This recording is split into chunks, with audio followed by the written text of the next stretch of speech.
Yep, stunning the world. In Texas, Congressman Michael McCaul joins us now. He was there. He joins us from the Washington National Cathedral. Congressman, why was it important for you to be there?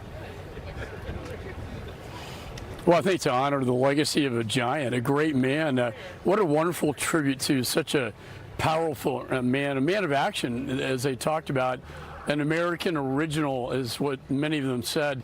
You heard Sean Hannity reference to Prime Minister Netanyahu, President Zelensky. I thought it was very interesting, his remarks, that Lindsey is often referred to as a warmonger, but I knew him very well as a mentor. I traveled with him. Everything he did was designed to peace, towards peace. It was peace through strength, as Reagan had talked about. In fact, in the Middle East, he was always going to Saudi Arabia to talk about normalization with Israel. And his last trip, and I was in Ukraine at the time, was to meet with President Zelensky to talk about this new sanctions bill that we're working on. And, you know, his last words on earth, his last press conference, he said, "I have great optimism of the path forward now in Ukraine. A path for peace," is what he talked about. I thought it was very fitting.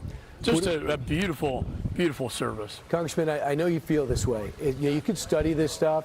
You could try to understand this stuff, but there's something about meeting world leaders face to face. You meet them when they're prime ministers, assistant secretaries of state. As they move up the ladder, you develop that relationship so you can pick up the phone and make a call, ask for a favor, or gain insight.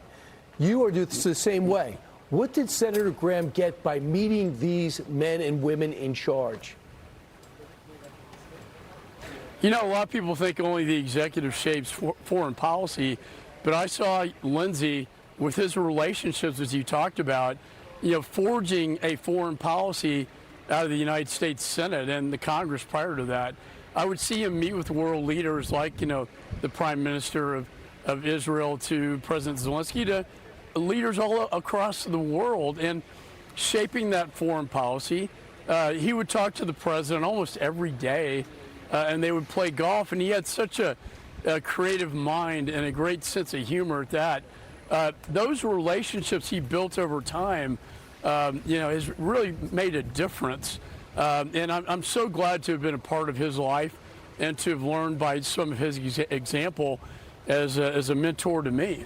Yeah, and you were on his last trip over to Ukraine, and he couldn't wait to hop on a Sunday show the next day and talk about that and maybe put off a visit to the doctor.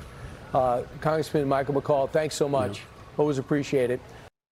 Be sure to like and subscribe for all the Fox News latest on YouTube, and catch full shows streaming now on Fox One.